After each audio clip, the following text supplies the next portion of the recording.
back. Yeah, it's free Russian now. I just composed that song just before the stream started with Udio. It's AI generated songs. Yeah, if you wanted to know who the artist is, it was me. I didn't sing anything. I didn't play any instrument. Just typed some commands. Yeah, and I generated the lyrics with GPT. Yeah. Congratulations on your latest masterpiece, Johan. I feel like Beethoven. And we got Joël Valenzuela in the chat this time. Hi. Joël, welcome. Again. Recurring guest. Or returning guest, sorry. Yeah, both are appropriate. Yeah, I've been around for a while, and I'm always happy to be on this stream. That's one thing that's kind of in the crypto world, in any world, there's always, there's always a lot of people who maybe miss opportunities. And I'm always someone who's anytime, anywhere. If I'm not busy during that time, someone says, "Do you want to be on my show?" Yes, sure, absolutely. Yeah. Always make time. But especially for you guys, because you guys are special. It's 8 a.m. in the morning at your place, so you woke up for us. Thanks a lot for that, and thank you a lot for gifting me a premium plus X subscription. We got it done together. I managed to reward you with some Dash for your trouble, and since then I've been publishing articles now on X, although it works a little bit different than what I'm used to, so I'm still finding my way, but it's going, it's happening. And I've been working. You shared me a link of Inleo, for example, to double post my articles and reap in some more rewards from people who read it. Although it's not really my intention to make a living of my writing, it is a nice additional feature which allows also for the use of Dash, what I used for my Premium X account, or X Plus, or what's the name of it? I don't know. Maybe little side note before you can tell us a little bit of your things, what's happening, or maybe you could share a little bit more about Dash, because we are going to give away Dash on the raffle wheel after our conversation. And now I lost my train of thought. What did I want to say? I lost it.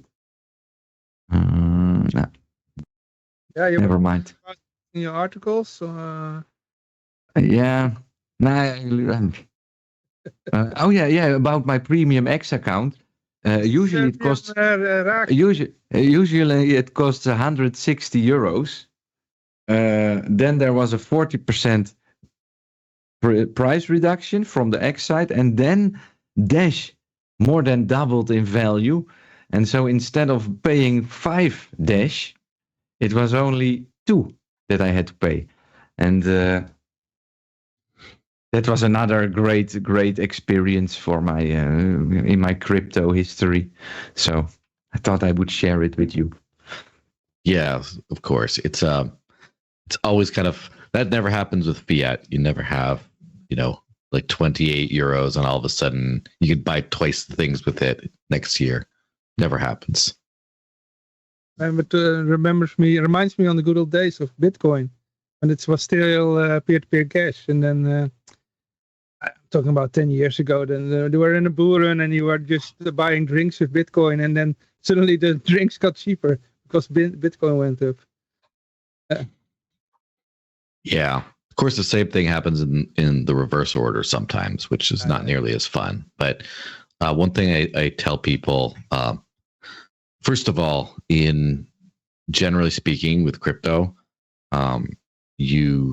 prices tend to go up versus fiat. Even not all of them perform as well under every time frame as others, but they all tend to go more up than down.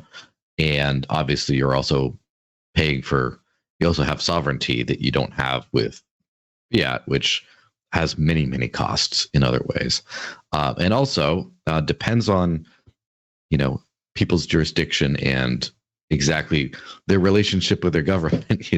If some people are in the tax-paying group of people, there are advantages to capital losses as well as capital gains. Right. So like this is something I always explain I think probably the US type system is one of the worst as far as crypto is concerned for daily spending, where you're supposed to supposedly report capital gains on and losses on every transaction. And thankfully there's some automated software that makes that a lot easier. But the point is, if you have fiat, you just lose money every year.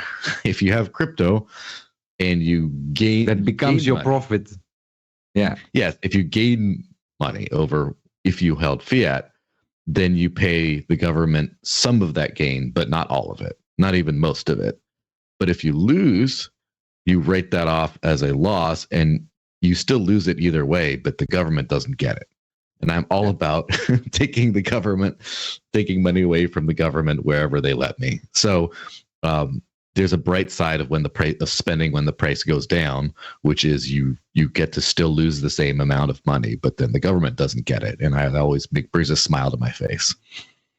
So you are looking to only buy in the top, Joel. That's just to fuck the government. Buy the top only, like Michael Saylor, you know? Yeah.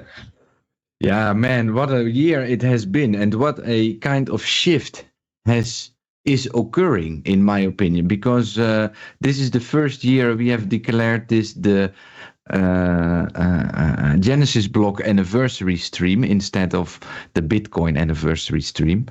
And the past year really had its influence on it. Last year, I don't know if you remember, but I tried to keep out all the maximalists, and I really tried to bring the message that we should all support each other in that way. And the real shitcoin is the debt-based currency, which requires violence for value, you know. And then the book behind you, Hijacking Bitcoin, came out quite early in the year. And it has its impact, I would say. I notice a bit of a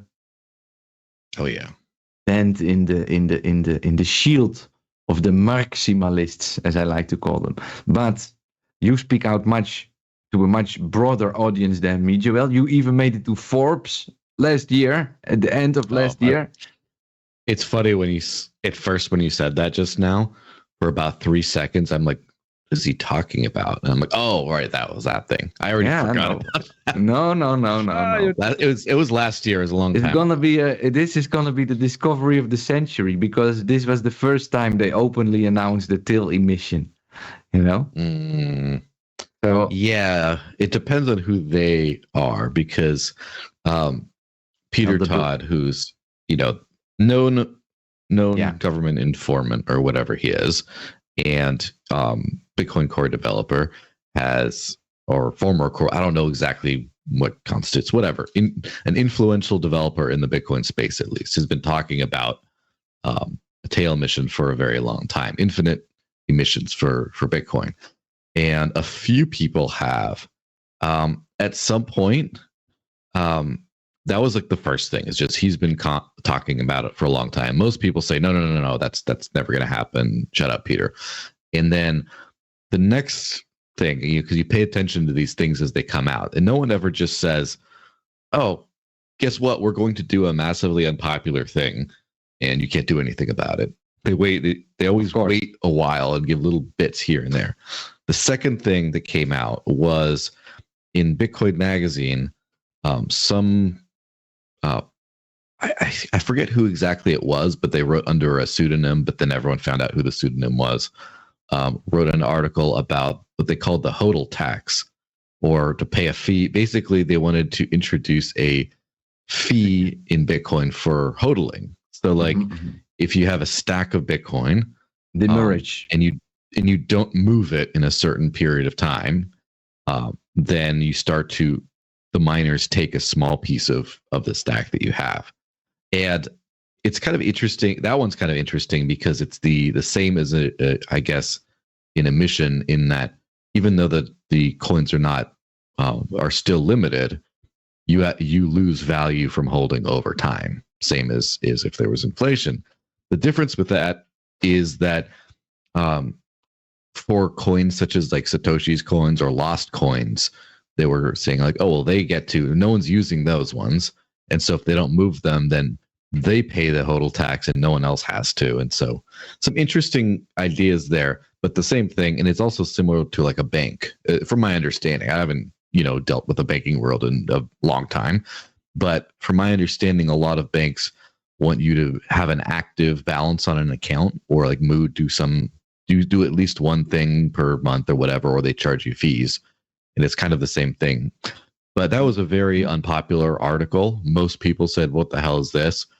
But, then there's another one. And then you have Sailor talking about, or Sailor sharing BlackRock's and financial disclaimer. Financial disclaimer. Yes. So it was. Yeah, and the two of them own, or MicroStrategy and BlackRock own a lot of Bitcoin together, and so they could be considered some of the largest, probably the largest together, if they were considered as one entity, which they're not. But if they were, they could be considered maybe the largest holder of Bitcoin, and definitely the most influential people in Bitcoin today. Yeah. And that interesting disclaimer about notice the 21 million could be up for change. And Michael Saylor just shares it and doesn't say anything about, by the way, that's a legal disclaimer. Ignore that. He just let it out there. I watched that video also, and I didn't notice that small disclaimer there. I didn't make the screenshot. So kudos to you, and you deserved your Forbes mention for that. Yeah. So, what's funny is. And that makes it even more serious in a way. When it gets mentioned and into Forbes, then it's like as if they want to tell the story without saying it, Yes. I have to say, I don't know if I was the first person to notice that. I think I was scrolling through and someone commented, hey, what's with that disclaimer? Mm-hmm, so then I looked at the video and I said, oh shit, the disclaimer, and I shared it. So it probably I stole someone's thunder, but no, but that's the beauty of this X space in a way. Mm-hmm. Now I need, sorry for this, but my fire is burning to not make me freezing cold here, and I need to throw some wood on my fire. So I need 5 minutes. That's all right. Yes, and very old-fashioned heater. But yes, in the meantime, I have one as well, by the way. Just a few minutes ago, I just threw some wood on my fire and then came in here. In the meantime, I can tell listeners that they can put their name on the wheel, because the wheel is going to spin. Type anything you want in the Twitch chat, like Free Roger Ver or Ron Paul for President, something like that. Anything you like. Mm-hmm. Yeah. And what's happening? Are there more developments you want to talk about, or the things that happened? Because we're now still talking about the past. Yeah. Just to sort of continue the tail emission talk on BTC. Just first of all, I did a video a couple years ago about Bitcoin's ticking time bomb, and basically I kind of explore the options for Bitcoin to continue to be sustainable. And because right now there's a cap on how many transactions can happen, and so with that there's a cap on revenue that the network gets. So the emission rate goes down, the inflation goes down every 4 years, goes in half. And in order to sustain the same level of security, the same level of mining power, you'd need to then double the amount of fees that the revenue that the network gets. That was Satoshi's design. It should not be controversial to say any of this, and somehow it is sometimes. But at some point, if you don't scale the block size, you need other things to scale. So you'd either have to double the average fee that people are paying every 4 years, which has not happened, because apparently people will only pay a certain amount for a Bitcoin transaction during normal times, and during peak times they'll also only pay a certain amount. So that's been pretty flat. And so that's not scaling. So then what else can you do? How else do you pay the miners? Well, there's two things you could do. You could subsidize mining, where some kind of a big company mines at a loss, at a financial loss for some reason, right? And I'm sure if someone's mining for a loss, they want to be compensated some other way. So they'd want control over the network. They'd want to make sure that their changes get implemented into Bitcoin, whatever it is. And that was what I was betting on the most for how it would go. But it's mining, eh? You know? Yeah. But then the last one is the tail emission, where you have a very low level of inflation, but it never ends. And so I have to say, in full fairness, I don't think that's that bad of an idea. Now, here's the thing. People bought into Bitcoin for the 21 million limit. And because of that, I think that if you change that, it's kind of like scamming them. But I also believe they were scammed when they bought peer-to-peer digital cash, and then now it doesn't do that. So they were scammed anyway. But like, for example, Monero has a tail emission very famously. And, it could be worse. As far as the things, it's probably the easiest way, because Bitcoin chose this path. It's probably the easiest way to keep the network from collapsing.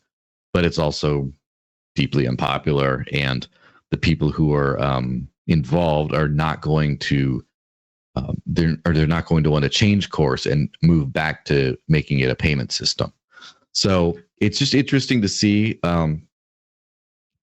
It's like a choose your own adventure situation, where it's like, okay, well, there's a few options, a few ways this could go, A, B, C, D, and then all we have to do is just knowing that those are the options. That's the thing. Is like I've made this expression.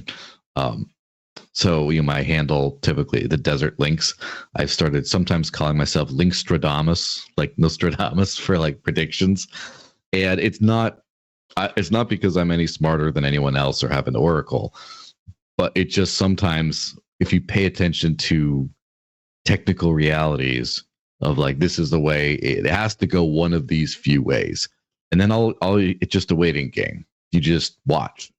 What are people doing more? Is there movement to increase the block size? Not really.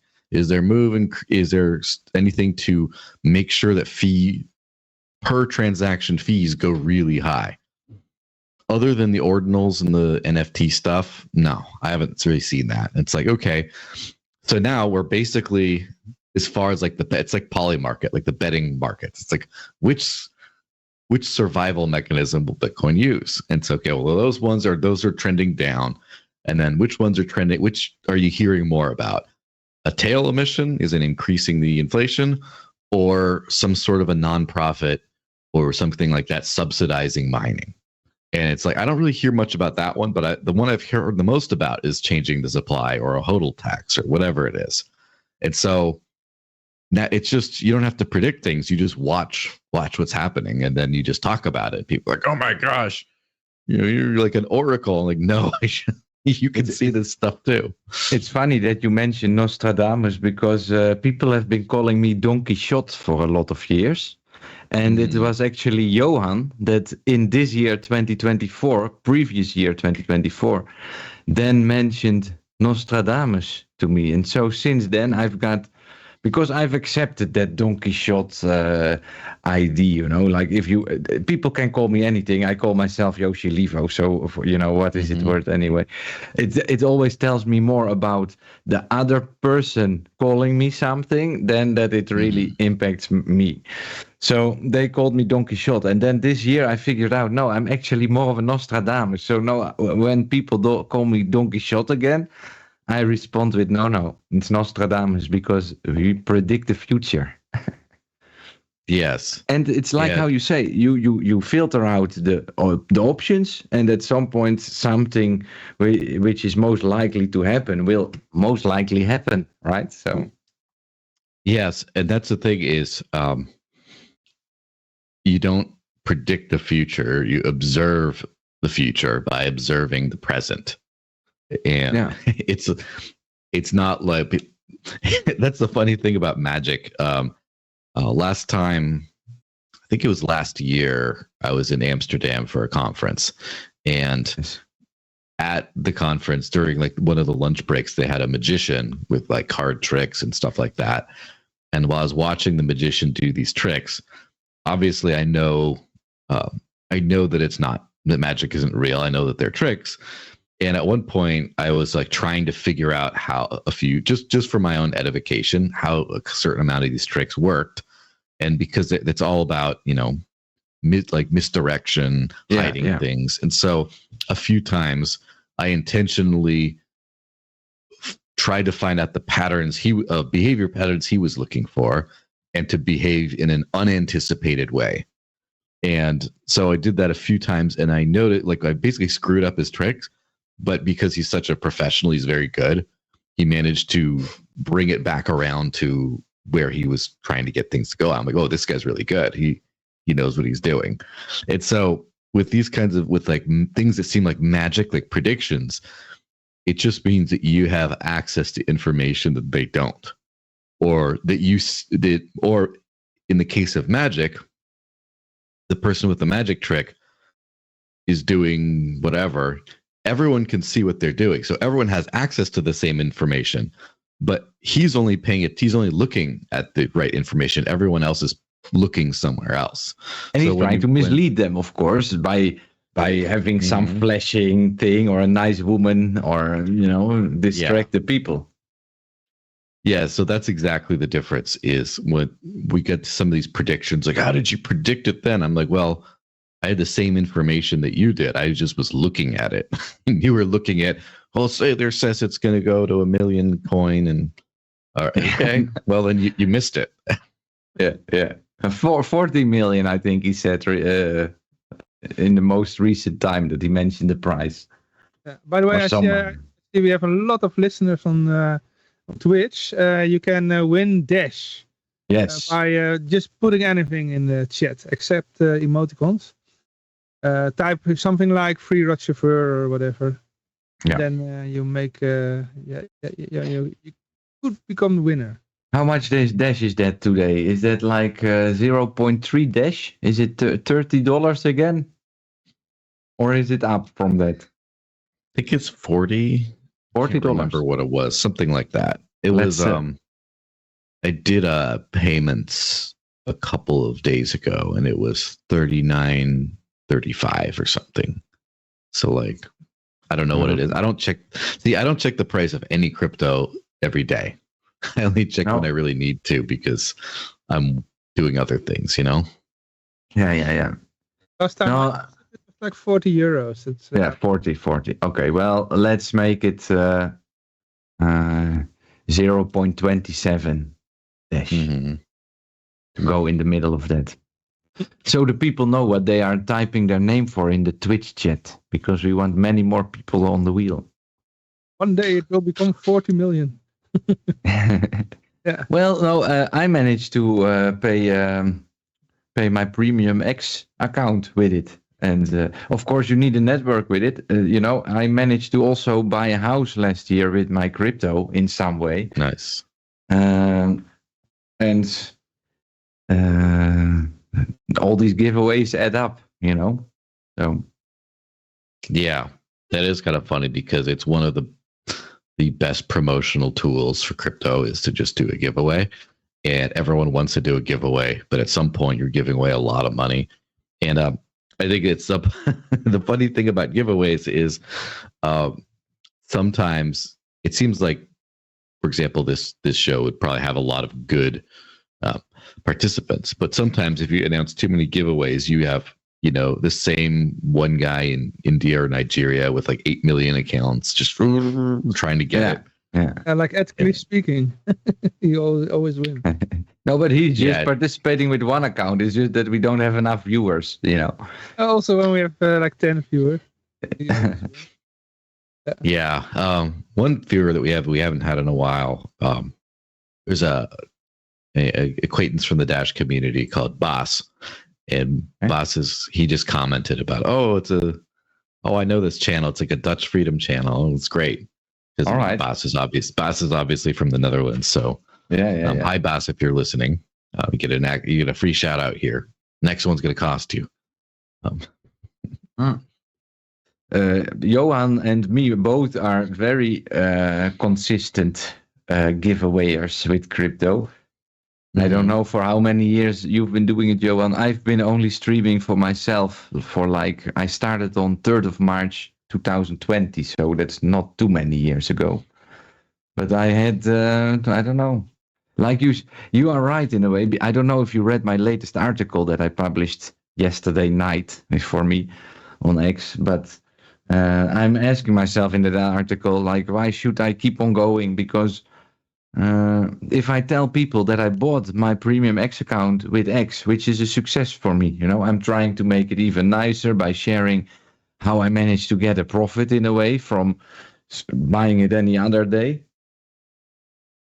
But people call you a shitcoiner for it, and they, or they say, my diamond hands would never spend it on something stupid like anything else than ramen noodles, and that's it. So yeah. Well, I have to say the arguments have gotten a lot easier over time because, first of all, it used to be I prefer Bitcoin over this other coin, and I want to use this instead of this one. And then it became, well, I want to hold it. I don't really spend it on small things, but I hold it for big things, and I don't like the shit coins. Increasingly, the Bitcoin BTC, I should say, world has become very, very fiat dominated, where people have more and more. Now, for the first time, you don't just hold Bitcoin, you hold Bitcoin and MicroStrategy stock. So you're starting to dip into shitcoining there. Right? But also the big thing that I like to say, people like to be these big, bold proclamations of like announcements of like, I'm all in, I'm never selling. I eat my dick if it doesn't become 1 million. Yes, of course. But by saying that, you're kind of like letting people know that you're not all in, because how can you never sell if you're not all in? Exactly. How can you never spend if you're not all in? You're not all in. That's the thing. You're a bitch. You're too afraid to go all in, right? Yeah. I also notice when I talk with people that make comments like that, and they always have this idea that because everything goes down against Bitcoin, that kind of comments. Yeah, for now we are celebrating the 16th anniversary, and this is still the moment where we have a hyperinflation in all of these coins, where they came from 0% and they're going towards 100% emission. And then we have to see what we are doing with that. We are only creating them at the moment, but it's also something I like to. It's very funny to hear is the whole idea of the market has spoken, and it's like the science has settled. Yes, the same very similar to that. But I like to point out that yes, the market has spoken, and overwhelmingly it prefers fiat. Yeah, exactly. So, stop trying with the Bitcoin. The market's spoken. Even with crypto these days, the most used blockchain is Tron, I believe, and Tron hosts all the Tether transactions. And congratulations to Justin Sun, who also became Prime Minister of Liberland last year. I don't know. Besides buying bananas, he had some. I will let him answer that one day. I will not fill in for those words. But what you are saying is right, and those people are then using their tethers to move them quicker instead of Bitcoin, and. Yeah, it's. I recently bought my house now, which I call the Liberland Opposition Headquarters, but I notice how my time gets consumed in a different way, a little bit, and I expect that my King Honk Spiracy prediction for 2025 will be that.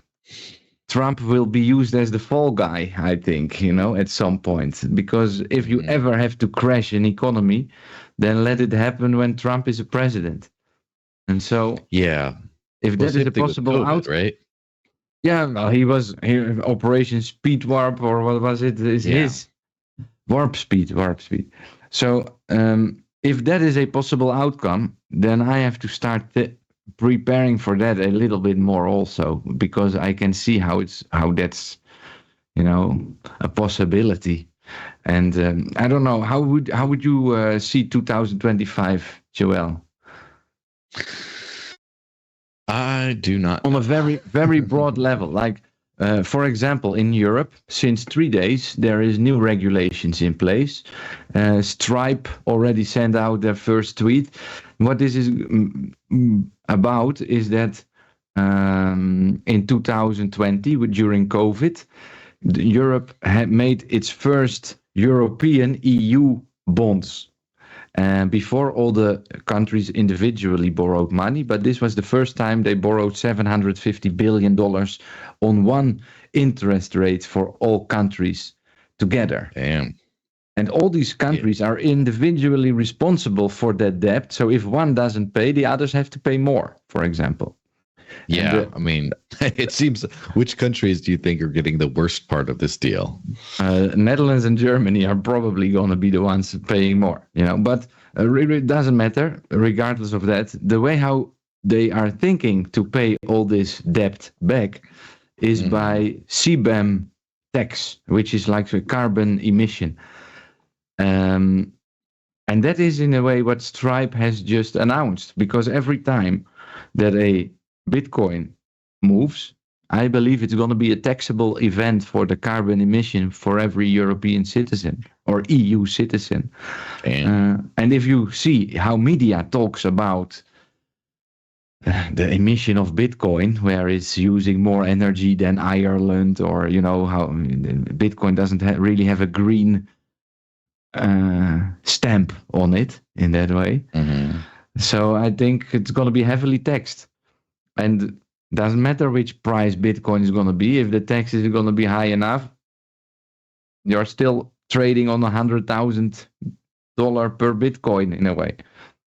So yeah. So fiat currency doesn't cause carbon emissions. I'm just learning about this for the first time.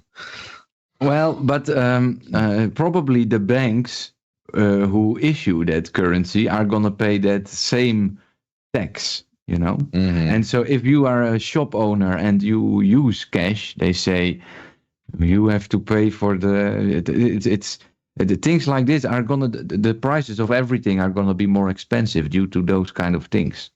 So I can see it happening, is what I say, in the next year, but it's already in play. It's just that people haven't figured it out yet.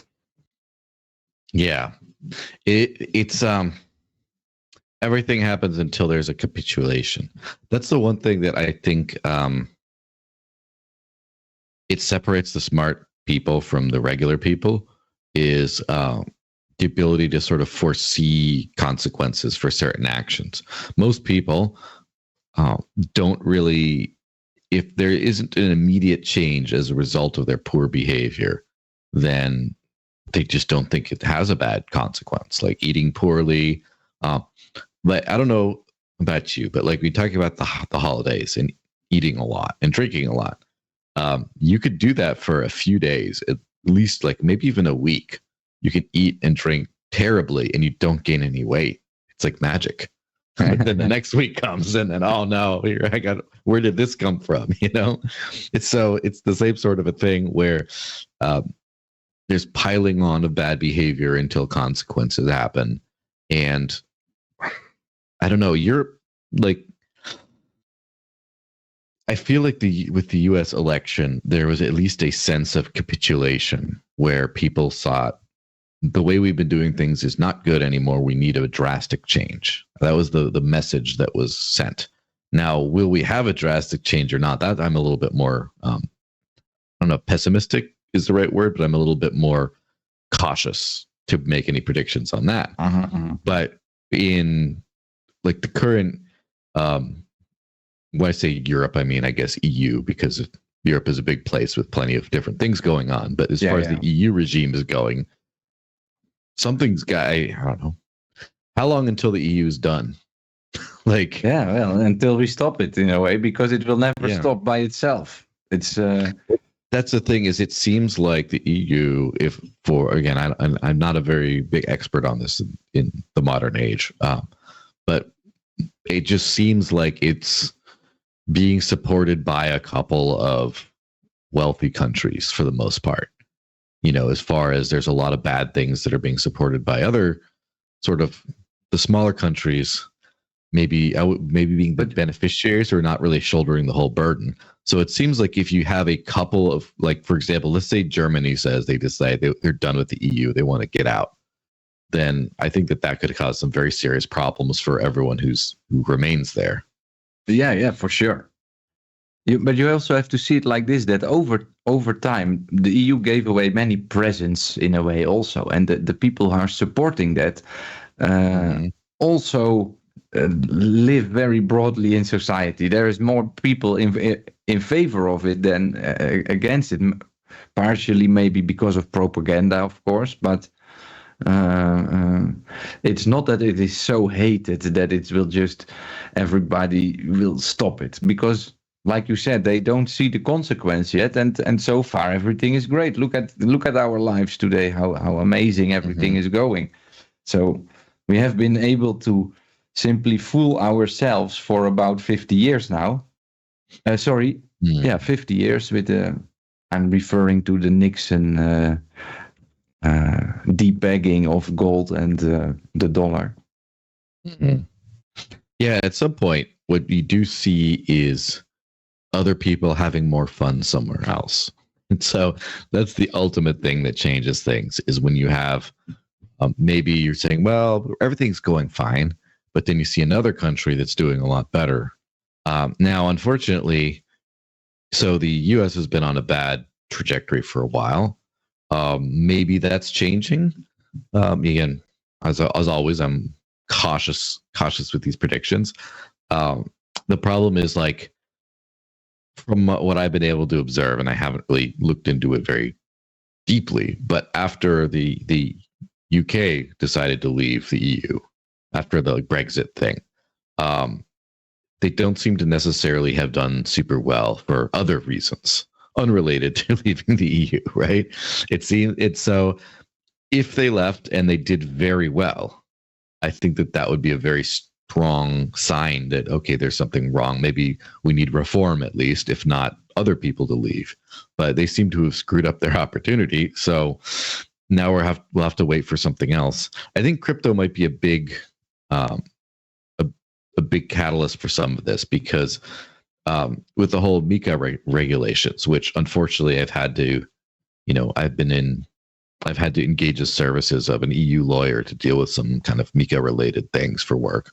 And it's a big pain in the ass. Yeah. And I'm sure it's, on the one hand, it's good to have the ability to not live in fear about what you can and can't do in the crypto space, which a lot of the world, for a lot of the last 15, 16 years, has been just like, let's hope the government never finds out about this, or more importantly, let's hope that they don't care yet. Because if they do, who knows if we're all criminals or whatever, and of course that's like the Roger Ver case right now, where he's just doing the best he could, and then all of a sudden is facing serious criminal charges because of that. And so on the one hand, I'm sure that you will see a temporary maybe increase in crypto companies and things like that in Europe because of the clearer kind of situation in which they can operate. But then over time, you start to realize that everything cool is illegal. And because everything cool is illegal, everything cool will happen in the other parts of the world. And then people will start to get jealous. Maybe not of like Dubai or something, but then, so for example, I know for a lot of Eastern Europe uses Tether, for example, for transactions. And I mean, very big in Latin America, of course, but just for the European context. And Tether is not allowed in the EU right now. It's delisted from Coinbase and all kinds of different things. And an inside source tells me that not a single stablecoin was compliant with the EU regulations, but they would have had none. They would have had none, but so they sort of gave a pass to USDC because it was the closest to compliant. So it's because of that situation. Everyone who wants to use Tether and everyone who's using that business, etc., is going to now they're just they're excluded, and so then there's like the Wild West. The it's kind of funny because I would not consider most of the Russian-speaking countries, including Russia, to be free places as far as government's concerned. Mm-hmm. However, there's a lot of people doing whatever they want as well. A lot, even despite the government, kind of. And so they seem to be having a lot of fun. So when you have a lot of people in a lot of parts of the world having all this fun, and then you're like, oh, I'm stuck here in the EU and doing my thing and paying 47% of my income to tax or whatever. I don't know what it is, but I have some Danish friends, and they tell me what they pay, and I'm just like, and I apologize for complaining for the US ever again. That's just the income, and then the tax on all the other things, For example, energy bill in the Netherlands is more than 50% tax. Damn. I think. So I'm not sure because but then there is this, Joel, you get back some of this money if you file your income tax report. So they charge you more and they give you part of it back, and that's how you could become dependent on the paper machine in a way, because you cannot live anymore without that extra money that they give you back, because your salary is just they can, if you live in that framework, then they can exactly what's the right word, predict the outcome of their things. Yes, they definitely have. Once you're in the system, you're sort of dependent on it to a certain extent. And that's the thing about like when we're realistic about the collapse of fiat currency at some point, for sure, if fiat currency went away tomorrow, there would be mass chaos, and it would not be a positive outcome. It would end up turning into a positive outcome over time, maybe. But like the abruptness of that, it's just like you cut out the cancer too quickly, too aggressively, and then you just bleed out or whatever. Same thing with Tether, right? With USDT is it's quite clearly like I always don't want to say too many things publicly that are too like aggressive on this thing, as I don't know too much of the intricacies, but I think that there are probably some serious problems or things with the way Tether is backed. There's a lot of opaqueness, and to start with that, Tether started because of the Bitfinex hack, or was it which I think it was Bitfinex. Bitfinex, and then they created Tether to back up for the missing funds. So in that way they became the first really for-profit company, because they had to make back all those lost bitcoins. I believe it was a couple 100,000.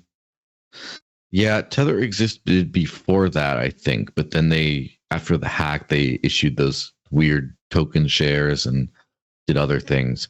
But I guess the point about Tether is it's probably not the safest, most compliant, or most like sound crypto project out there, right? However, a lot of the space has dependencies on it, and I remember during 2019, or no, it was like the 2019-2020 sort of bear market era, where there was some real concern that Tether would blow up, and I was personally afraid, because I thought, well, all my money, all my income it's everything I do is all in crypto. And if Tether blows up, all of my crypto is going to go way down for a long period of time. and the opportunities to be paid in crypto will probably also go down for a while. So there was if it's the only time I seriously thought about going back to fiat was during that time. I didn't think about it. I wanted to be prepared in case it happened, because I'm like, okay, well, what can I do? Can I do some side work for cash here or there? Like, what can I do to survive until like the post Tether collapse crash goes back up again? It's a real thing. Today, people have described Tether as like the cockroach that's still alive after a nuclear holocaust, that it just won't go away. And I think that Tether is so big at this point, but also so big in legitimate ways in terms of how many people it services, how many people who did not have bank accounts still do not, but now effectively are banked because of this. It makes too much money. It's too profitable, that I think that they can afford to become legitimate if they want. So the thing is, with the EU and the MiCA regulations, it's a question of, is it worth it? Because it's a big cost to become compliant, and all the audits and all the other things. And do they get enough business out of the EU proper, or do they get, or is it all like the Russians using it and they get tons of business? They're, it's fine. It's not worth it. Everything's a calculation at that point. Is the EU market worth it to deal with all the complexities of compliance and things like that? Yeah. In a way, I back up your story. I'm now in Serbia, and if I do a crypto trade, people prefer to get USDTs because it's fast and cheap to send, and it's more stable. On that moment when you make the trade, you agree on a certain price, and it's easier to have it in USDT nominated than other cryptos, which who knows what you might sell it for eventually. So yeah, it was pretty funny to see in last at the end of September, I was in Croatia for a crypto conference, and the world, it's very different from, for example, the Netherlands. So in fact, I'm going to Amsterdam twice this year for conferences, maybe more, we'll see, but at least twice. And with my living on crypto type tools, I always make sure I have some sort of a prepaid crypto card.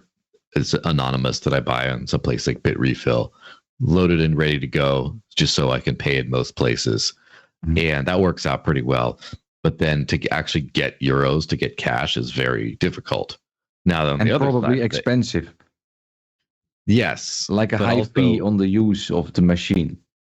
And probably has like a high KYC type amount or something like that. And so on the other side, go to Croatia, about half of the places I went to were like cash only, or they don't like cards. Even this was in Split, so it's like a tourist center. So of course there's a lot of card, stuff, but even outside of that, cash only.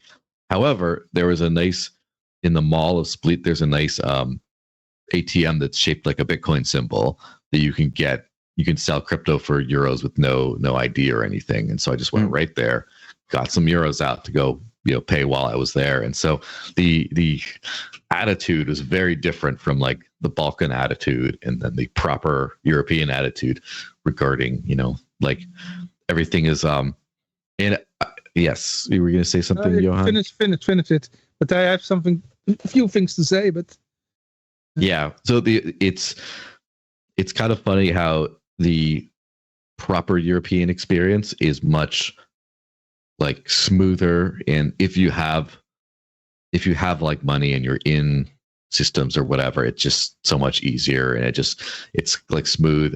But then I'm personally much more a fan of the whole Balkan idea of just the vibe of just we'll make it work, do whatever, like. Everyone can. It's much more flexible, and I like that flexibility because, the smooth systems work very well until they don't. If there's one problem, they're just like, well, it does not work in the system. Now we will do that. Just now there's a big headache. Whereas you can always figure something out in like the more cash only type of a world. Yeah. But there are a few things I have to say. First of all, it's almost raffle time. Second, it's almost Briar time. Ja, hij next is guest. eruit. Okay. And, something in the chat about Monerium. Yeah. I can read it out. Monerium is an Ethereum Icelandic launched stablecoin that is Euro e-money compliant. Not sure if same regulations. Oh, I can't read all your screen. Oh. But the issuer complies with the MiCA regulations. So have a look. Monerium. I'm going to spin the wheel. Shout out for Aurora coin. Here we go. Who's going to be the winner?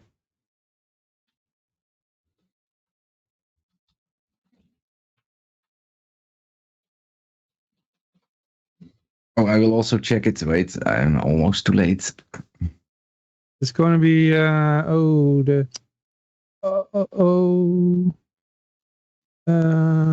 ik heb het niet goed... Was het die Anna? Yeah, it's still spinning. It's still spinning for me, so let's see if I can. Cor. Yeah? Somebody's getting rich today. Yeah, you're right, Anna Kort. Yeah, congratulations. Second win of the day. Already one, we gave away one copy of the Bitcoin Takeover magazine. Huh. Oh, you mean that thing right there? She's almost on $100. Yeah, almost $100 today. Of prizes. Yeah. And let's see here. I will make a note. We will take care of it after the show. Yeah. I wrote an article for the Bitcoin Takeover Privacy Edition. And yeah, that's the one. That's the one we are giving away. Yeah, so read it because there's a good article from me in it. Joel wrote it partially. So we had EFL, Aurora Coin, now Dash, and the magazine. Yeah. Oh my goodness. Did we talk also about the future? Because I was away for a few minutes for the coffee. But you talked also about the future, the things that get you excited? Oh, the collapse of the state. Oh, okay, yeah. You think it's for a while. We might have wait a while for that one. So, well, again, if it has to happen under any president, I think with Trump you got a good. Yeah. Yeah, but then they could let it fall on purpose so they could build back better. Yes, but then it will happen under Trump. That's what I'm saying. Sorry.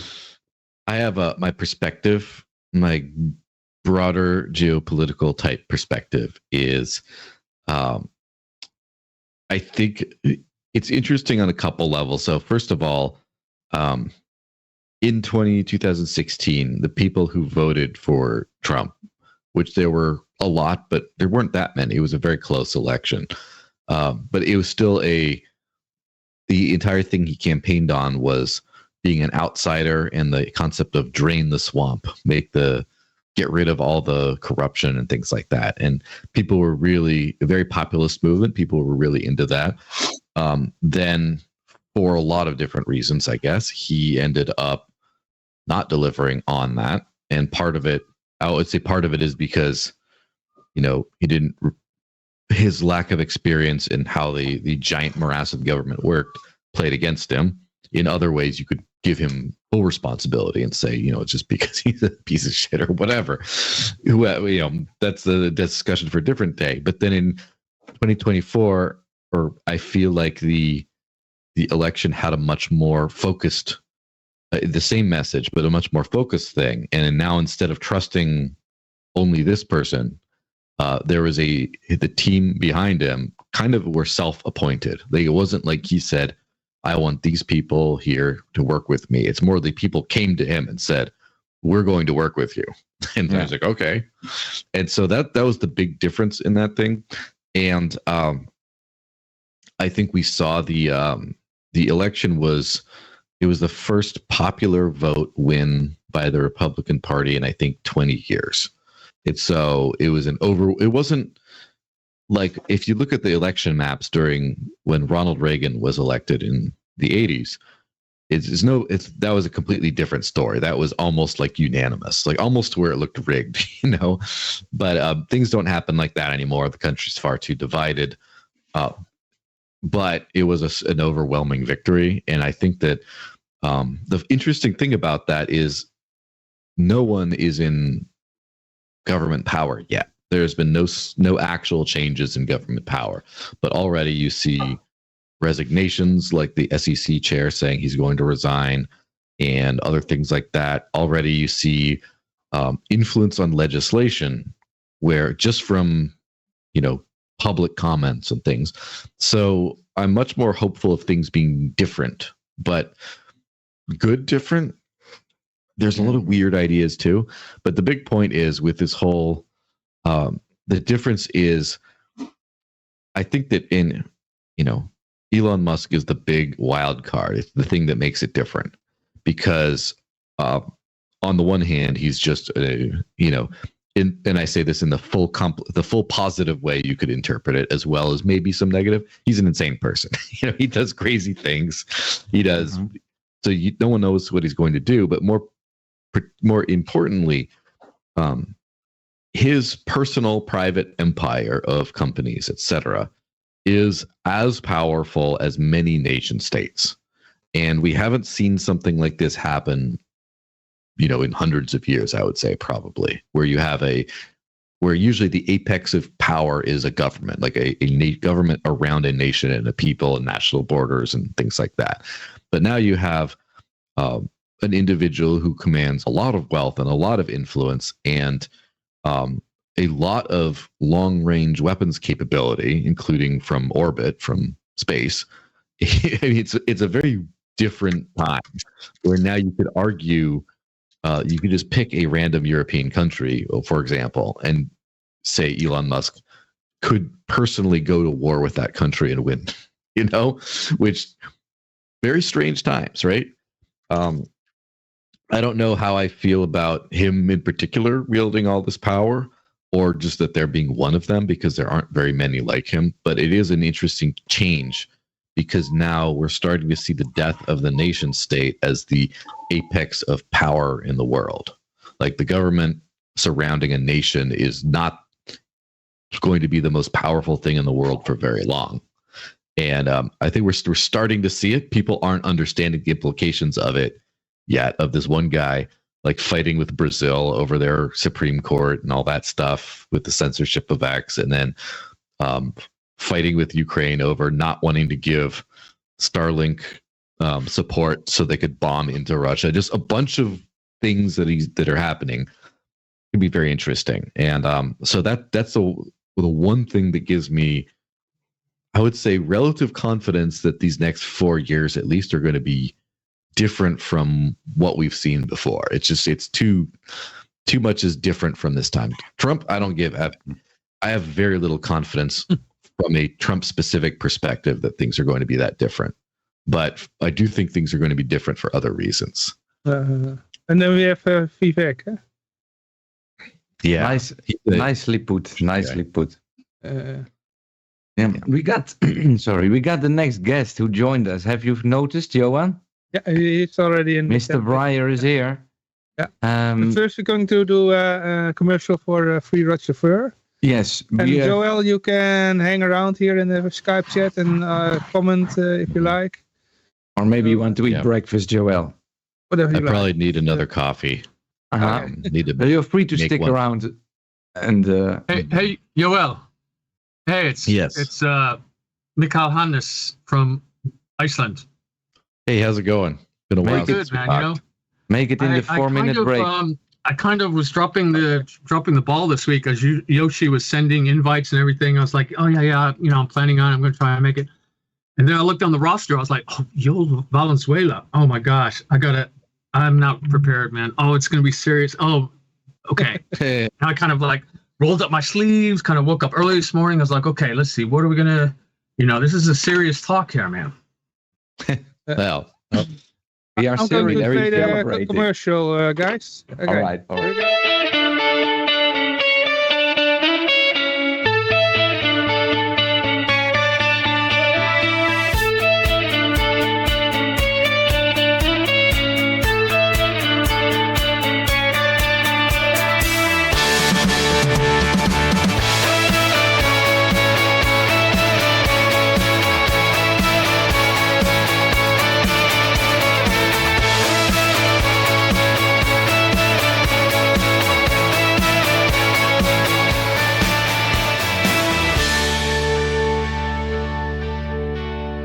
A man with a vision, a spark in his eye. They caged his ideals, let the truth die. In the name of order, they tore it apart. Now freedom lies bleeding, a hole in its heart. Whispered lies through the corridors creep, while the dreamers of liberty weep. Oh, sign your name, Free Raja now. Don't let the fire flicker out somehow with Free Raga now. Or raise your voice, take a vow for justice, for truth, Free Raja now.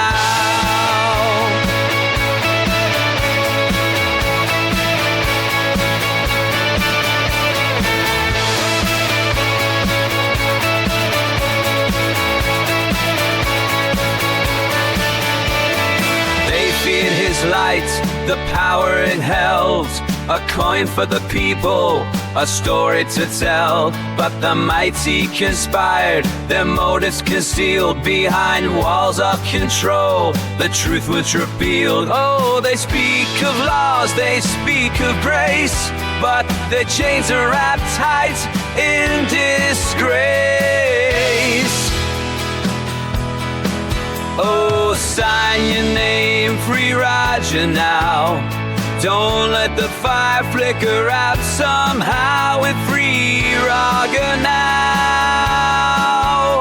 Or raise your voice, take a vow for justice, for truth, Free Raja now.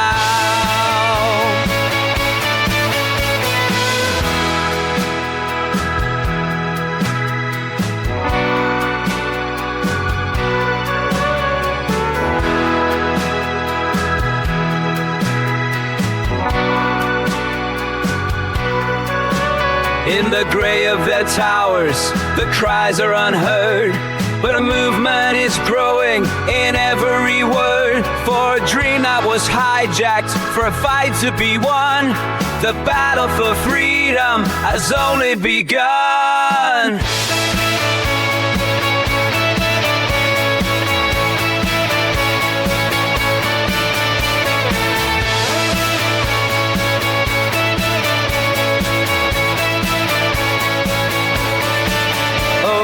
Sign your name, Free Raja now.